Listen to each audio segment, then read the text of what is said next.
Hey guys, it's Claude, and I had a little bit of a struggle getting this Mass Mutations box. Oh, actually, before we get started to that, I want to hope everyone had a happy Thanksgiving.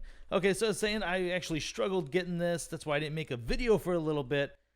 I went to a couple different card shops, and a lot of them just had loose decks. Some of them had more than a box's worth of loose decks. So I always like to make sure I have fresh boxes for the channel. All right, today's opening is going to be for Noah Smith, so wish him luck.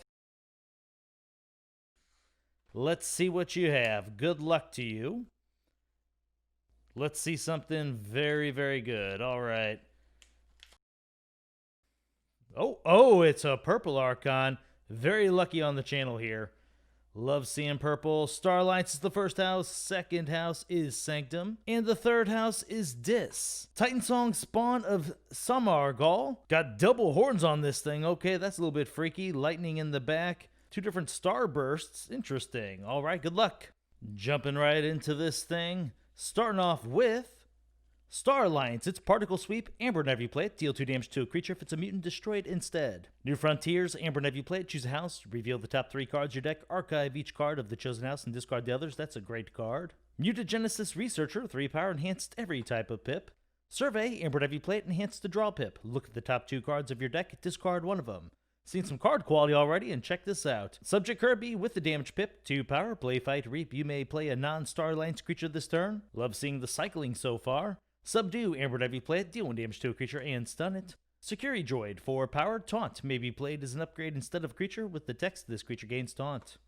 Red Alert, if there are more enemy creatures than friendly creatures, deal damage to each enemy creature equal to the difference. Observe You Max, it's an upgrade, Amber Nebula Plate with the capture pip. This creature gains fight, reap, capture, and amber. Hadron, Collision, remove a ward from a creature, deal 3 damage to it. This damage cannot be prevented by armor, a second one of those. Access denied, it's an upgrade, Amber Nebula Plate, this creature cannot reap. Lots of upgrades there, would have loved to see something like a Matter Maker.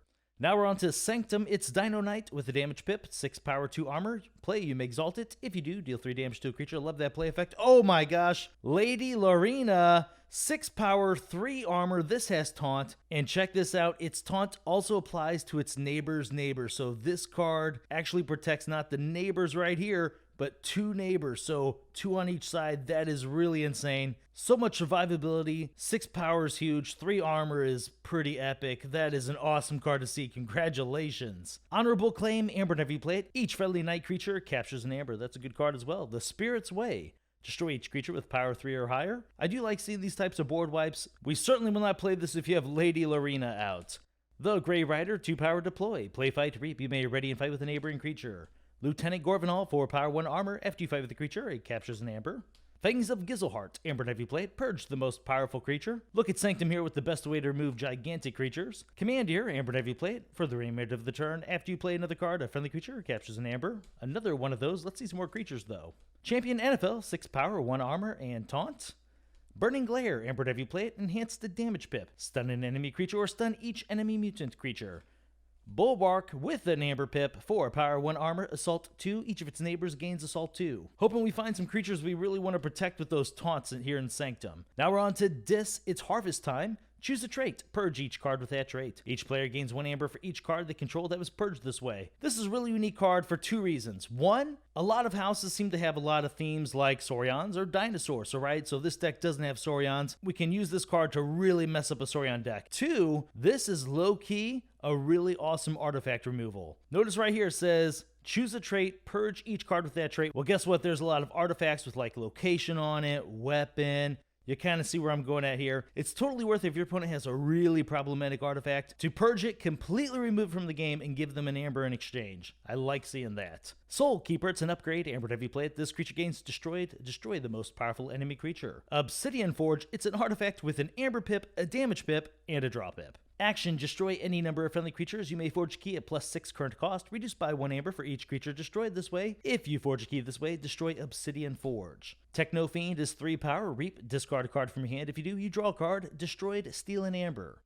Infernus, 4 power. Play, purge up to 2 cards from a discard pile. Your opponent loses amber equal to the number of bonus icons on the purged cards. Inspector, 2 power. Destroyed, your opponent purges a random card from their hand. Gateway to Dis with a draw pip. Destroy each creature, gain 3 chains. As boards continue to get wider and wider, this card just becomes that much more powerful. Drekker for power. Damage dealt to Drekker's neighbors during fights is also dealt to Drekker. Reap, Steel, and Amber. Dark Minion, 1 power. Enhance the damage pip. Destroyed, deal 1 damage to each enemy creature. Bonesaw, 5 power. If a friendly creature is destroyed this turn, Bonesaw enters play ready. Another Bonesaw. Oh boy, there's a... Oh gosh!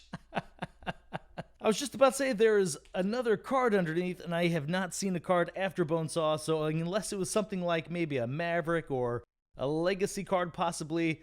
Wow, it was going to be 3 Bonesaws. Hopefully we had some destroyed effects. I wasn't quite thinking about that beforehand. Okay, well at least we have the Gateway to Dis. Gives us an opportunity to get some Bonesaws entering play ready. All right, let's bring up the Amber.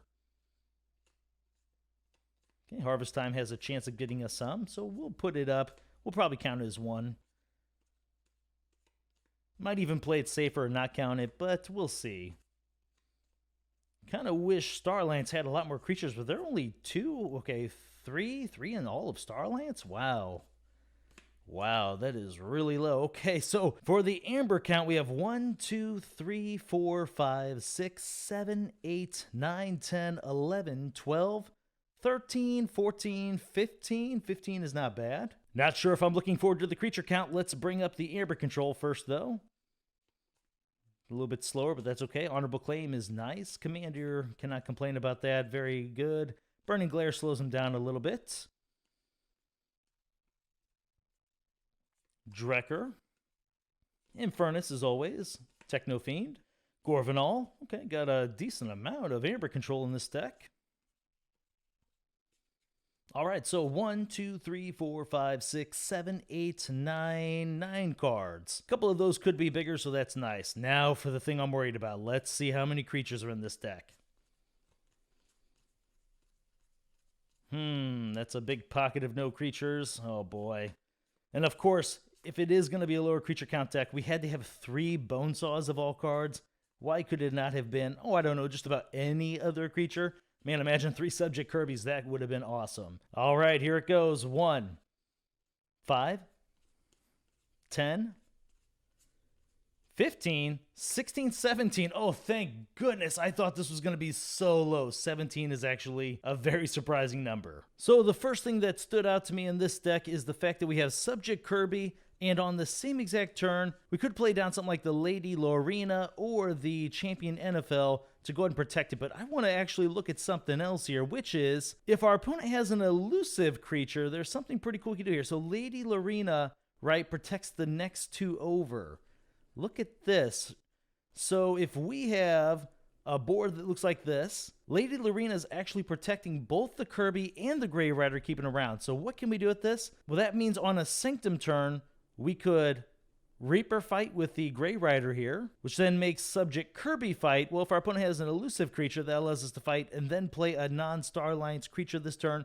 So the only house that lets us play is Dis. So maybe it's not quite as good as I was hoping for, but being able to, on a Sanctum turn, still be able to play Infernus or Drekker. Bonesaws, ooh, once again, still questionable. Not sure how we're going to get much use out of those, especially in a deck like this. I don't remember seeing many destroy effects other than the Gateway to Dis. And now we did have like the Spirit's Way, but that's not something we can use on the same turn as the Bonesaw. So yeah, pretty irrelevant. Let's see. Wonder how many knights we actually had in here total. That could be, let's see, is that a knight? No, it's a human monk. Here we go. 1, 2, 3, 4, 5. Okay, 5. That makes Honorable Claim a pretty nice card. A new Commandeers were going to be good. A lot of times you could take your opponent off a key with that, maybe capturing 2 to 3 Amber. Honorable Claim has a good chance of being around that level as well, so that's actually pretty good. The board control in this deck is okay. Only a few bigger creatures, but it's still good because we have, let's see, Fangs to take care of gigantic creatures, Gateway to Dis, the Spirit's Way. So if our opponent has already wiped our board and then piled on their own creatures, we at least have some ways to take care of that and hopefully then repopulate our board with our own creatures. 17 creatures did surprise me. I thought it was a lot less. So that is pretty good, especially with like the Obsidian Forge back here. I thought this was going to be a dead card. I thought we had like maybe 13 creatures. And maybe I was slightly biased because I remember the Star Alliance being so low and I was just being worried about that the whole time. The deck isn't really a mover, but the Star Alliance does have a few ways to help us at least push through the house. So hopefully we can spend a lot of time calling Sanctum. Yeah, I basically want to call Sanctum with this deck. This is still okay, but not great. Soulkeeper was actually also another nice board control card. Overall, this does kind of look like a more basic deck. It's better than a basic deck, as I said. You got the board control, you got the good amount of creatures.